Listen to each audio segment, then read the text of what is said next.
มาค่ะทุกคนแล้ววันนี้พวกคุณก็อยู่กับมิวโนไทม์แล้วนะคะและสำหรับครั้งนี้นะคะก็เป็นระยะเวลายาวนานมากที่มิวไม่ได้ทำ No Time to Say เนาะซึ่งกลับมาแล้วทุกคน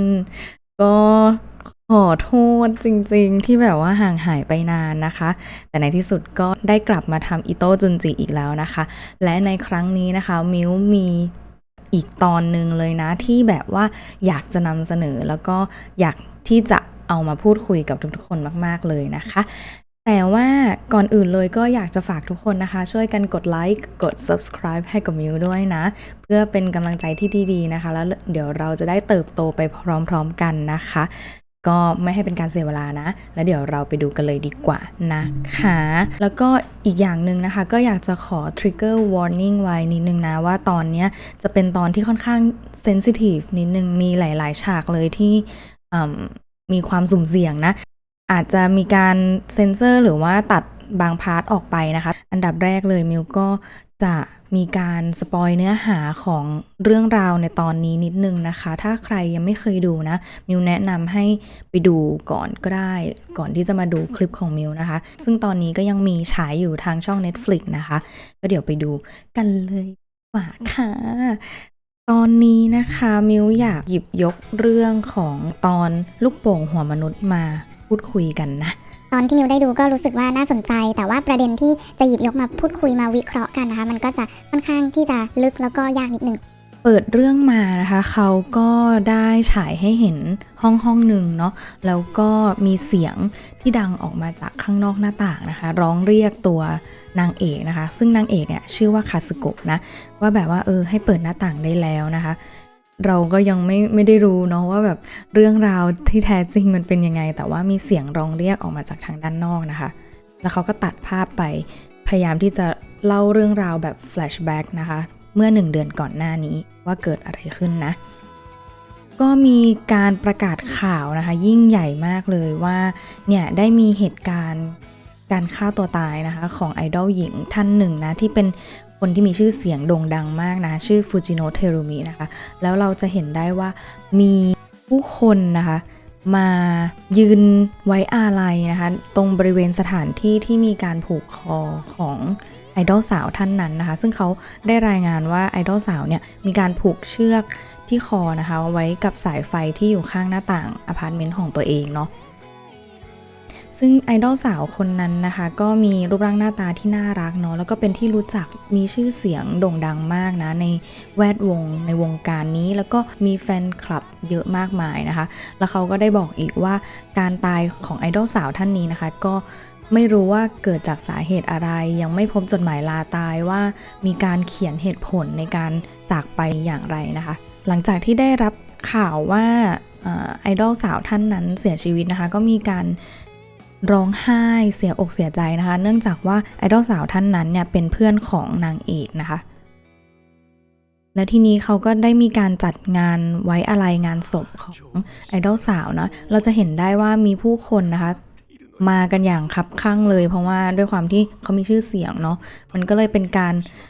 รวบรวมบุคคลที่มีความรักแล้วก็ชื่นชอบในตัวไอดอลสาวท่านนี้นะคะมาที่วัดที่มีการจัดงานศพนะคะแล้วก็รวมถึงเพื่อนร่วมชั้นทุกๆคนเนาะก็มาร่วมงานด้วยแล้วตัวนางเอกเนี่ยก็เป็นตัวแทนในการไปพูดเรื่องราวของตัวไอดอลที่เสียชีวิตไปนะคะแล้วก็เหล่าแฟนคลับนะคะก็แบบเสียอกเสียใจกันอย่างหนักหน่วงมากๆเลยเนาะกลุ่มเพื่อนของนางเอกนะคะที่มีความสนิทสนมกับตัวไอดอลนะก็มาพูดคุยกันหลังจากเสร็จสิ้นงานศพนะก็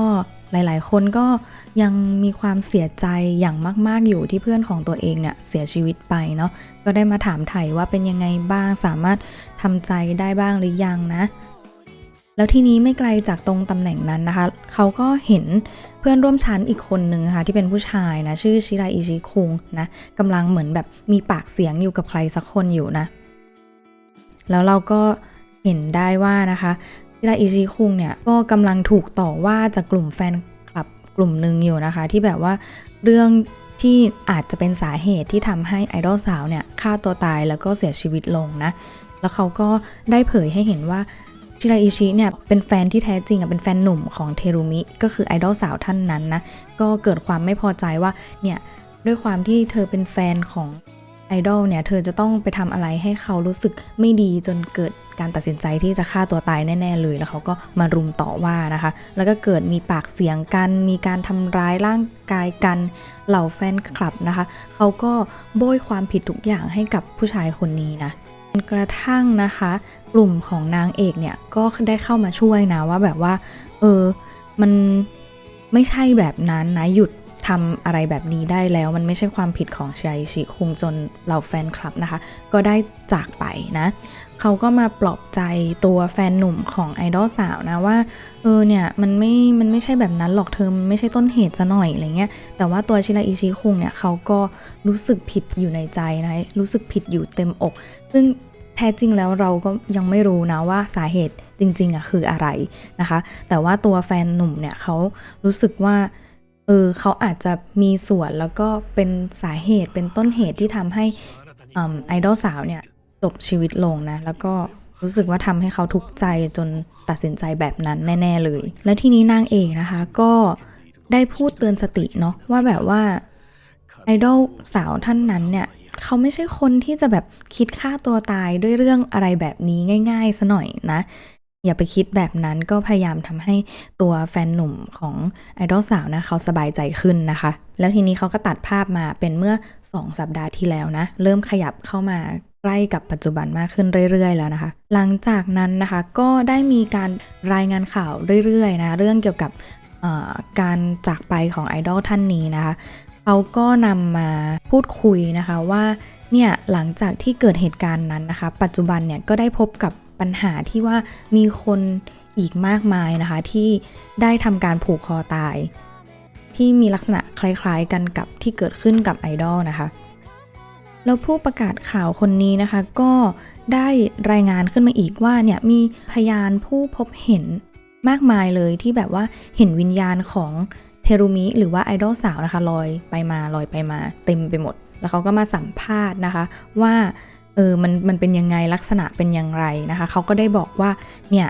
สิ่งที่พวกเขาเห็นนะคะก็คือมีตั้งแต่ช่วงคอขึ้นไปนะคะแล้วตัวลักษณะของศีรษะเนี่ยก็มีขนาดที่ใหญ่มากขึ้นเนาะแล้วก็ลอยอยู่บนฟ้าอยู่บนอากาศอย่างเงี้ยลอยไปมานะคะแล้วหลังจากนั้นเขาก็ตัดมาเป็นเรื่องของการวิเคราะห์นะคะ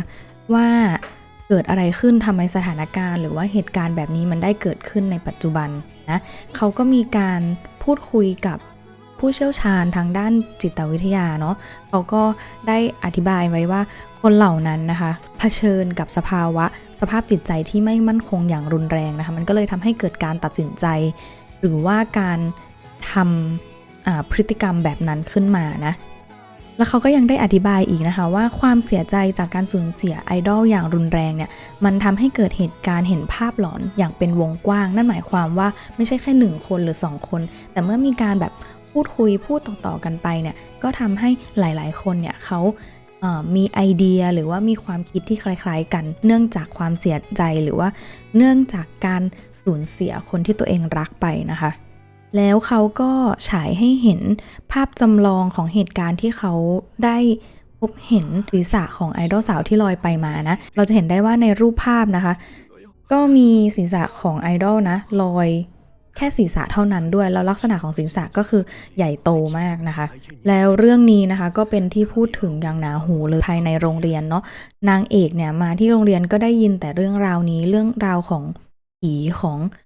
ไอดอลนะว่าแบบเธอได้เห็นไหมจนกระทั่งนางเอกนะคะเดินมาเจอแฟนของไอดอลนะที่กำลังยืนเหม่อลอยอยู่ก็ได้เข้าไปพูดคุยว่าแบบเธอดีขึ้นหรือยังมันเป็นยังไงบ้างสภาพจิตใจของเธอโอเคใช่ไหมแฟนหนุ่มของไอดอลนะคะเขาก็ได้พูดออกมานะคะว่าจริงๆแล้วเรื่องที่เขาลือกันว่าเห็นศีรษะของไอดอลลอยไปมาเนี่ยมันเป็นเรื่องจริงนะเพราะว่าเขาก็เห็นเหมือนกันนะคะที่สนามหญ้าหน้าบ้านของตัวเองนะแต่ว่าตัวนางเอกนะคะเขาไม่เชื่อนะคะเขาก็แบบว่าหรือว่าเธอจะเหนื่อยเกินไปหรือเปล่าแบบพูดอะไรมันจะไปเป็นจริงได้ยังไงแล้วว่าตัวชิราอิชิหรือว่าตัวแฟนหนุ่มของไอดอลนะคะเขาก็ได้บอกว่างั้นเดี๋ยวเธอก็ รอรับโทรศัพท์ก็แล้วกันเดี๋ยวถ้าฉันเจอฉันจะรีบโทรบอกเธอค่ะคืนนั้นนะก็มีโทรศัพท์เข้ามาจริงๆแล้วตัวน้องชายของนางเอกนะคะก็มาเรียกนะว่ามีคนโทรหาว่าเป็นผู้ชายโทรมาหาเธอน่ะแล้วนางเอกก็ไปรับโทรศัพท์นะคะแล้วปรากฏว่าเป็นชิราอิชิคุงเนาะได้โทรมาบอกว่าเนี่ยเห็นแล้วออกมาแล้วเธอออกมาเดี๋ยวนี้มาดูเลยให้เห็นกับตานะคะแล้วนางเอกก็ออกมานะมายืนรออยู่ตรงตำแหน่งที่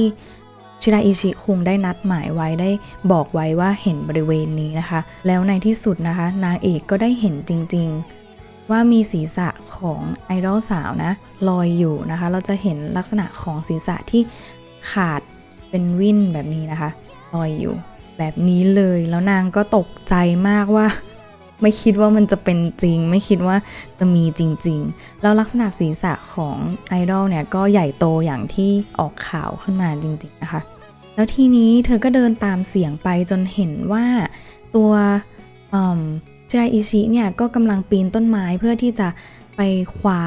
ศีรษะของแฟนตัวเองนะว่าแบบว่าเนี่ยฉันอยู่นี่แล้วนะเทรูมิเธอมาหาฉันสิอะไรอย่างนี้นะแล้วนางเอกก็ยืนเฝ้าสังเกตการอยู่ด้วยความตกใจปนอึ้งปนงงว่าแบบเฮ้ยมันเกิดอะไรขึ้นแล้วทีนี้ตัวศีรษะของไอดอลนะคะก็ใกล้เข้ามาเรื่อยๆแล้วเราก็ได้เห็นว่าตัวชิราอิชินะคะก็ได้พูดประมาณว่าขอโทษนะว่าแบบยกโทษให้ฉันด้วยฉันแบบคิดถึงเธอเหลือเกินนะฉันผิดไปแล้วที่แบบว่าทำให้เธอต้องเสียชีวิตไปอะไรประมาณนี้เนาะจนกระทั่งเขาฉายให้เห็นฉากนี้นะคะที่แบบว่ามีบ่วงหรือห่วงเชือกนะคะเข้ามาใกล้ตัวศีรษะของชิราอิชิคุงนะคะแล้วก็ฉายให้เห็นหัวลูกโป่งของชิราอิชิคุงกำลังลอยออกมาจากที่กำบังนะคะและสุดท้ายนะคะตัวหัวลูกโป่งของชิราอิชิคุงนะคะก็นำพาร่างของชิราอิชิคุงเข้าไปใกล้กับตัวไอดอลสาวนะเข้ามาใกล้จนแบบเป็นคิสซีนนะคะแต่ว่าเป็นคิสซีนที่เป็นหัวลูกโป่งเขาคิสกันนะแล้วหลังจากวันนั้นนะคะก็กลุ่มเพื่อนของนางเอกนะคะก็ยังใช้ชีวิตปกตินะแต่ว่าเขาก็เรสเรื่องท็อปิกของหัวชิราอิชิคุงขึ้นมาพูดนะคะแล้วหลังจากนั้นนะคะก็มีเพื่อนคนนึงนะคะเขาสังเกตเห็นอะไรบางอย่างว่าแบบมันคืออะไรนะแล้วเขาก็ชี้ไปบนฟ้าใช่ไหมแล้วนางก็เห็นลักษณะอะไรสักอย่างนะคะที่คล้ายๆกับลูกโป่งเนาะลอยมาจากฟากฟ้าไกลๆนะคะกำลังลอยเข้ามาหาพวกเขานะแต่ว่านางก็สังเกตเห็นว่าลูกโป่งเนี้ยมันทรงสภาพมันไม่เหมือนกับลูกโป่งโฆษณาทั่วไปแปลกๆนางเอกก็สังเกตเห็นนะคะว่ามีเชือกห้อยอยู่ด้วยแล้วก็เหมือนมีหน้าคนใช่แล้วทุกคนก็คือเป็นลูกโป่งหน้าของพวกเขานั่นเองนะหน้าตาเหมือนพวกนางเลย4 อันนะคะลอยมาแล้วก็มีเชือกห้อยเป็นบ่วงมานะคะแล้วเชือกเหล่านั้นนะคะก็พยายามที่จะแบบว่าเกี่ยวรัดคอของแต่ละคนนะคะของใครของมันนะซึ่งนางก็เกี่ยวไปได้2 คนนะคะแล้วอีก2 อันที่เหลือนะคะลูกโป่งอีก2 อันเนี่ยก็พยายามตามหลอกหลอนนะคะแล้วก็พยายามไล่ล่านะคะทั้งตัวนางเอกแล้วก็เพื่อนนางเอกอีกคนนึงจน2 คนนั้นนะคะเขาก็พยายามวิ่งหลบเข้าไปยังซอกตึกนึงนะแล้วก็ได้เห็นว่าหัวลูกโป่งของเพื่อนตัวเองอีก2 คนเนี่ยก็มาลอยโชว์ศพของเพื่อนตัวเองแบบนี้นะมิวต้องขอโทษนะคะถ้าสมมติว่าใครเซนซิทีฟกับฉากแบบนี้เดี๋ยวจะพยายาม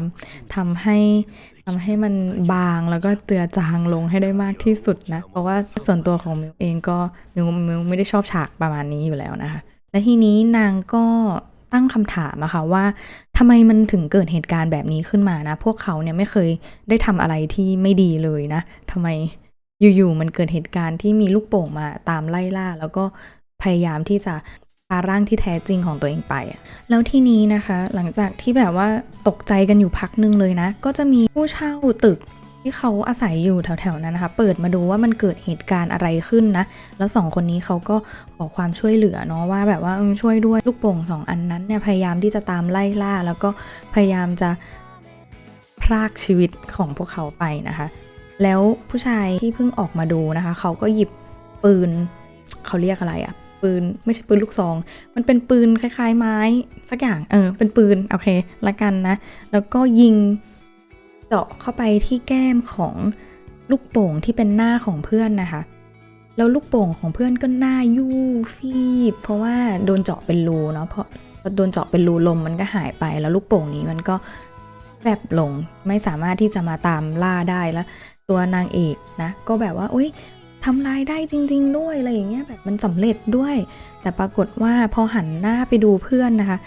เพื่อนก็หน้าฟีบเหมือนกันนะมีรูอยู่ตรงหน้าเกิดขึ้นแล้วลมก็รั่วออกนะจนทำให้เพื่อนเนี่ยเสียชีวิตในที่สุดนะคะแล้วเขาก็ตัดมาที่5วันที่แล้วนะคะทุกคนก็ยังคงมีการรายงานสถานการณ์อยู่อย่างต่อเนื่องเนาะซึ่งสถานการณ์ในครั้งนี้นะคะก็ทวีความรุนแรงมากขึ้นเราจะเห็นว่ามีลูกโป่งหัวมนุษย์ลอยเท้งเต้งเต็มไปหมดเลยนะบนฟากฟ้านะแล้วก็จะมีร่างของผู้เสียชีวิตห้อยติดอยู่กับลูกโป่งอันนั้นด้วยนะคะทาง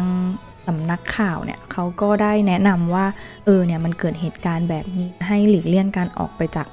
บ้านนะคะไม่ต้องไปไหนถ้าไม่จำเป็นนะแล้วครอบครัวของนางเอกนะคะก็ได้ดูข่าวกันอย่างพร้อมหน้าแต่ว่าคุณพ่อเนี่ยเขาก็เหมือนประมาณว่าจะให้อยู่แต่ในบ้านนะมันไม่ได้เข้าใจไหมเขามีงานที่จะต้องทำแล้ววันนี้เป็นงานที่สำคัญที่จะต้องไปทำด้วยฉะนั้นคุณพ่อจำเป็นที่จะต้องออกไปจากบ้านนะคะแล้วคุณพ่อก็บอกว่าเนี่ยเดี๋ยวผมจะพยายามเดินไปที่รถโดยที่ไม่ให้โดนแขวนคอ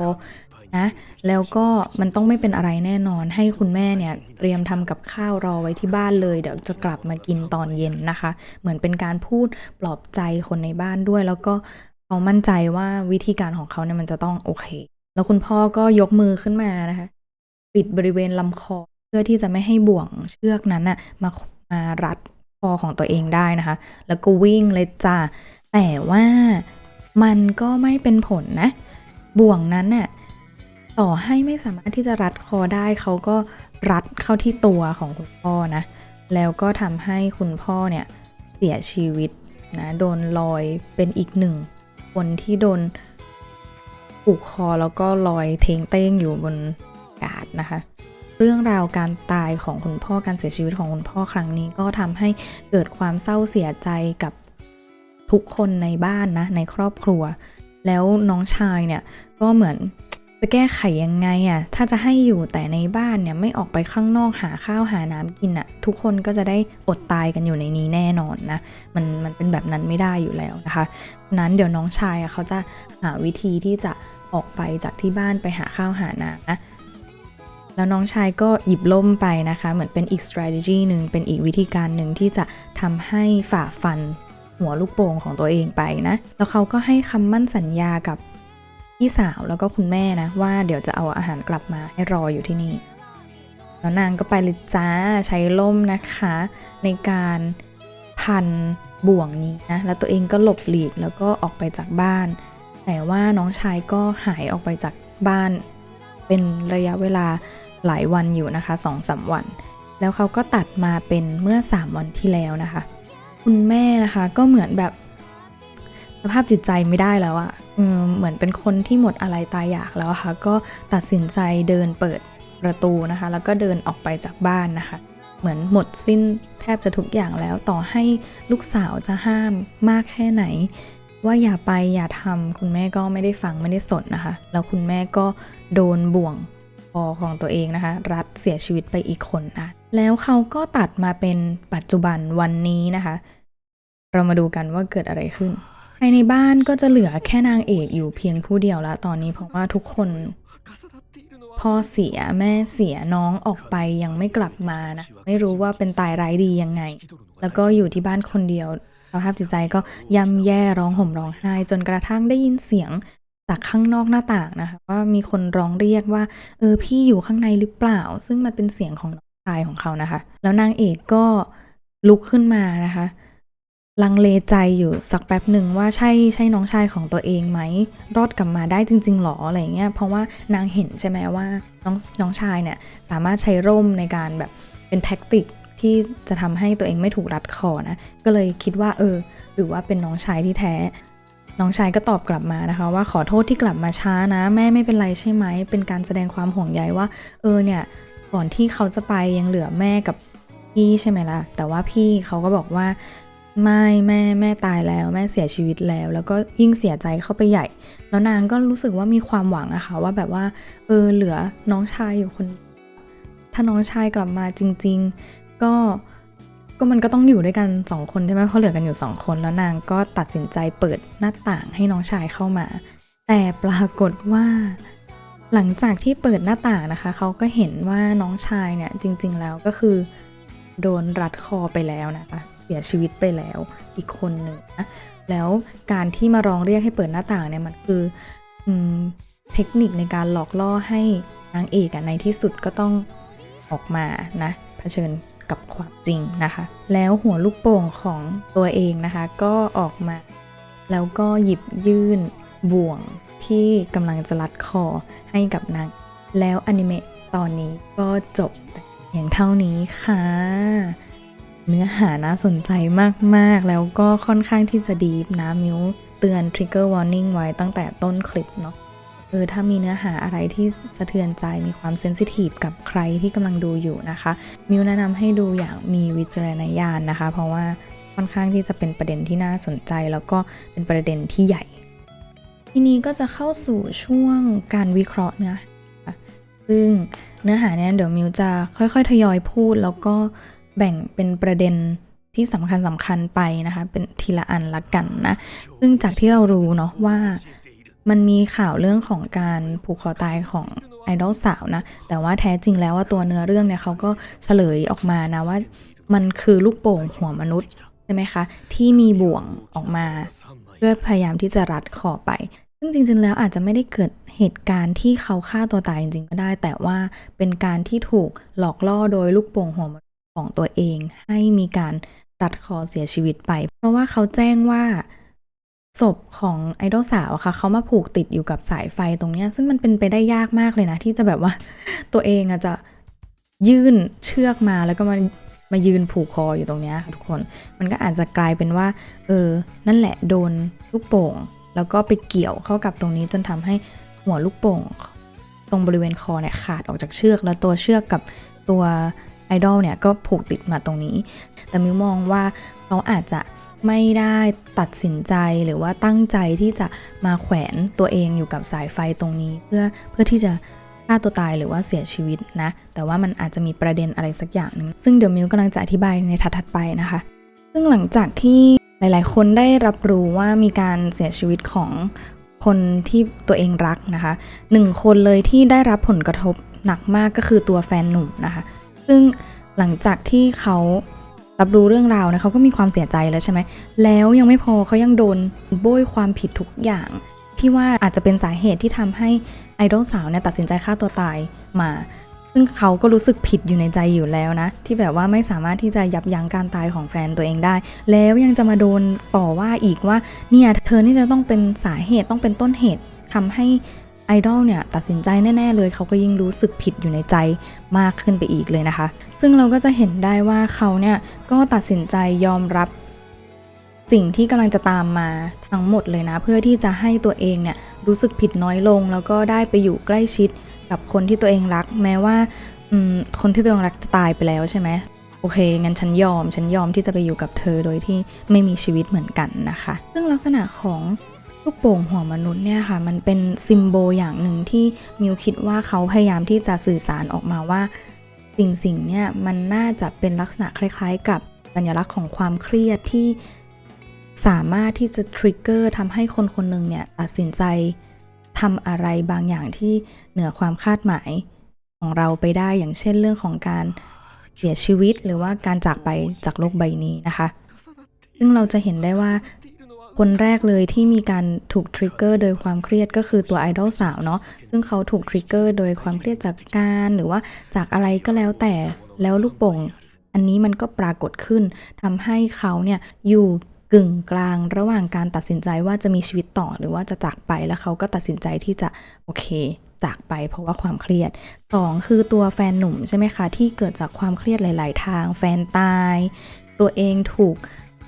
โบยความผิดโดนโยนความผิดทุกอย่างมามันก็เกิดเป็นความเครียดสะสมแล้วสิ่งนี้ก็เกิดขึ้นมาทำให้เขาตัดสินใจที่จะโอเคงั้นฉันไป แล้วอีกประเด็นหนึ่งที่อยากจะพูดถึงก็คือเรื่องของการที่ว่าทำไมตอนที่เราไปทำลายตัวหัวลูกโป่งที่เป็นหน้าของตัวเองแล้วแบบมันได้ถูกทำลายลงแล้วมันส่งผลกระทบต่อตัวตนของคนคนนั้นจริงๆเนี่ยเป็นประเด็นที่น่าสนใจแล้วเขาก็สื่อสารออกมาได้ค่อนข้างที่จะชัดเจนในความรู้สึกของมิวนะก็คือเหมือนเป็นการบอกว่าถ้าสมมติว่ามีการจัดการกับความเครียดหรือว่าประเด็นปัญหาอันนั้นนะอย่างไม่เหมาะสมอย่างไม่ถูกจุดอย่างเช่นเรื่องของการไปทำลายมันหรือว่าถ้าพูดกันในแง่ที่ง่ายที่สุดนะคะอย่างเช่นเรื่องที่ว่าถ้าสมมติว่าเรามีความเครียดแล้วเราไม่สามารถ overcome หรือว่าก้าวข้ามผ่านตรงจุดนี้ไปได้เนี่ยแล้วมีคนมาบอกว่าเธอเนี่ยทำไมถึงอ่อนแอแบบนี้ทำไมถึงก้าวข้ามสิ่งนี้ไม่ได้มันง่ายจะตายทำไมเธอยังต้องจมปลักอยู่กับสิ่งนี้ซึ่งมันเป็นคำพูดจากคนอื่นถูกต้องไหมคะเพราะว่าเขามีการยิงธนูจากคนอื่นออกมาคำพูดของคนอื่นเสียดแทงเข้ามาแล้วมันอาจจะเป็นการผลักดันหรือว่าทำให้เกิดความกล้าหาญหรือความเข้มแข็งขึ้นมาก็จริงแต่ว่าการจัดการปัญหาอันนี้อาจจะไม่ได้เหมาะสมกับทุกๆคนเนี่ยค่ะมันอาจจะยิ่งเป็นการตอกย้ำว่าจริงด้วยฉันมันอ่อนแอฉันมันผ่านจุดนี้ไม่ได้งั้นฉันไม่ขอก้าวข้ามผ่านแล้วกันมันทุกข์เหลือเกินมันเสียใจเหลือเกินกันฉันไปด้วยดีกว่ามันก็เลยเกิดเหตุการณ์ที่ว่าการจัดการกับปัญหาที่ไม่เหมาะสมที่ไม่ถูกต้องมันก็ส่งผลกระทบต่อตัวบุคคลคนนั้นจริงๆนั่นเองนะคะอันนี้คือสิ่งที่มิวพอจะคิดออกนะถ้าผิดพลาดประการใดก็แนะนำสามารถพูดคุยกันได้นะจ๊ะแล้วอีกอันนึงที่พอจะมองเห็นนะคะก็คือเรื่องของประเด็นของการที่มีการใช้คำว่าลอกเลียนแบบได้ไหมมิวไม่แน่ใจว่ามันคือการลอกเลียนแบบหรืออะไรหรือเปล่านะแต่ว่าเหตุการณ์ที่เกิดขึ้นนะคะว่ามีหลากหลายคนเลยที่แบบว่าได้ถูกลูกโป่งหัวมนุษย์เนี่ยแขวนคอผูกคอเสียชีวิตไปเนี่ยมันเหมือนบางทีมันก็ดูคล้ายกับการอุปทานหมู่อะค่ะว่าถ้าสมมติว่ามันเกิดเหตุการณ์ที่สะเทือนใจคนหมู่มากสักหนึ่งอย่างเนี่ยแล้วคนหมู่มากเกิดความเศร้าเสียใจเกิดความเครียดเกิดภาวะที่ไม่สามารถจะต่อต้านหรือว่าการก้าวข้ามผ่านความรู้สึกนั้นได้เนี่ยมันก็จะทำให้บุคคลที่มีความรู้สึกเดียวกันเนี่ยเขาสามารถที่จะตัดสินใจทำสิ่งเดียวกันได้ง่ายมากขึ้นนะคะซึ่งจากที่เราเห็นนะคะว่าเหตุการณ์เนี่ยตอนแรกมันบอดใช่ไหมมันเป็นในมิติที่ใหญ่ใช่ไหมจากกลุ่มคนที่เป็นวงกว้างเป็นกลุ่มคนที่ไม่รู้จักมีการอุปทานหมู่มีการเริ่มฆ่าตัวตายตามกันไปอะไรอย่างเงี้ยนะคะจนกระทั่งมัน narrow down มันแคบลงเรื่อยๆมาเกี่ยวข้องกับกลุ่มเพื่อนของนางเอกเนาะเสร็จแล้วก็มากระทบถึงกลุ่มคนในครอบครัวของตัวเองคือมันใกล้ตัวเข้ามาเรื่อยๆอะค่ะความเครียดแล้วก็การสูญเสียมันเริ่มใกล้ตัวเข้ามาเรื่อยๆนะจากเพื่อนของตัวเองที่เป็นไอดอลนะจากประชากรภายในเมืองจากเพื่อนที่เป็นแฟนหนุ่มของไอดอลจนมาถึงเพื่อนตัวเองและตอนนี้นะคะก็เริ่มลามมากระทบกับครอบครัวของตัวเองนะคะแล้วทุกๆคนก็ทยอยจากกันไปนะตั้งแต่คุณพ่อคุณแม่ที่ตัดสินใจที่จะตามคุณพ่อไปเนื่องจากความสูญเสียเนาะเขาสูญเสียแล้วเขาก็เครียดมีภาวะเศร้าจนอาจจะมีการพัฒนากลายไปเป็นความซึมเศร้านะเขาก็เลยตัดสินใจที่โอเคงั้นฉันไม่อยู่แล้วอยู่ไปยิ่งอยู่ยิ่งทุกข์นะคะคนสุดท้ายก็เหมือนจะเป็นน้องนะคะที่ไม่รู้ว่ามีชีวิตเป็นยังไงบ้างนะออกจากบ้านไปถึงแม้ว่าจะดูรอดปลอดภัยแต่ว่าไม่รู้ว่าเกิดอะไรขึ้นแล้วตัวนางเอกเนี่ยค่ะเขาก็เหลืออยู่ตัวคนเดียวเนาะพยายาม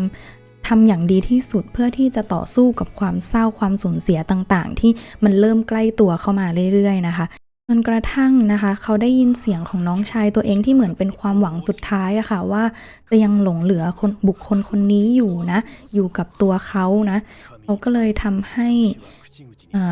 รู้สึกว่าหรือว่านี่มันจะเป็นเรื่องจริงหรือว่าน้องจะยังมีชีวิตรอดอยู่จริงๆซึ่งประเด็นนี้นะคะมิวมองอย่างนี้มิวมองว่าตัวนางเนี่ยพยายามอย่างดีที่สุดและที่จะก้าวข้ามอุปสรรคตรงนี้นะคะพยายามต่อสู้กับความเครียดกับปัญหาของตัวเองนะแล้วเสียงเรียกที่มาจากทางประตูหน้าต่างเนี่ยมันก็เหมือนเป็นเรียกอะไรอ่ะเป็นสิ่งหลอกล่อเป็นสิ่ง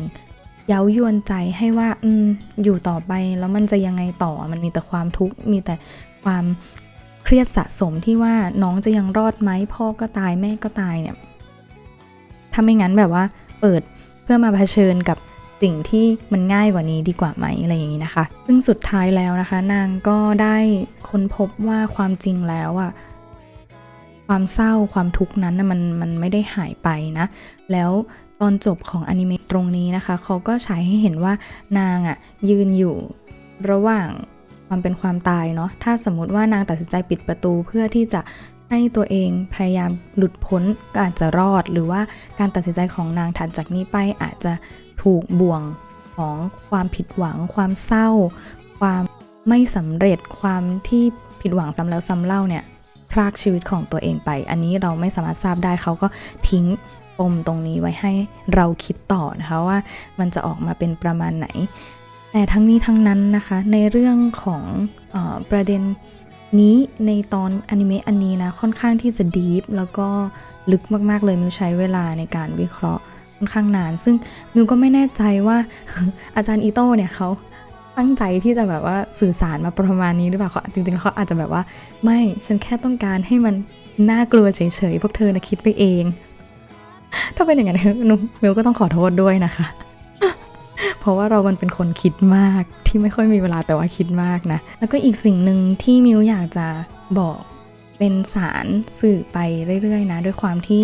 จริงๆแล้วเรื่องนี้มันใกล้ตัวมิวมากๆเลยนะคะเพราะว่าตัวมิวเองเรียนปริญญาเอกอยู่ใช่ไหมมันค่อนข้างที่จะมีความใกล้ชิดกับความเครียดแล้วก็ความผิดหวังซ้ำแล้วซ้ำเล่าอย่างเงี้ยง่ายมากแล้วก็เยอะมากๆด้วยแต่สิ่งที่สำคัญเลยคือพวกเราเนี่ยจะต้องมีภูมิคุ้มกันภายในใจให้มากนะแล้วก็รู้ว่าวิธีการจัดการกับปัญหาที่เหมาะกับตัวเองอะคืออะไรนะคะสามารถคอนซัลทิงคนอื่นได้ว่าแบบฉันมีปัญหาตรงนี้เธอคิดว่าประเด็นเนี้ยมันสามารถแก้ไขยังไงได้บ้างนะแต่ว่าทั้งนี้ทั้งนั้นเราควรที่จะรู้ตัวเองว่าแบบใดที่จะเหมาะกับเราอย่านำคำพูดหรือว่าสิ่งอะไรที่ทำร้ายจิตใจเรามาทำร้ายตัวเราเองแล้วก็หากท่านใดนะคะที่กำลังเผชิญกับความรู้สึกประมาณนี้นะแล้วก็ถ้ามีอาการหรือความเครียดที่รุนแรงนะให้ไปพบแพทย์นะคะเพื่อแก้ไขอย่างถูกจุดนะไป counseling กับคนที่เขามีประสบการณ์แล้วก็มีวิธีการที่ถูกต้องและปลอดภัยชีวิตเรานะยังไงก็อยากจะเป็นกำลังใจให้ทุกคนด้วยนะแล้วก็เป็นกำลังใจให้มิวด้วยนะ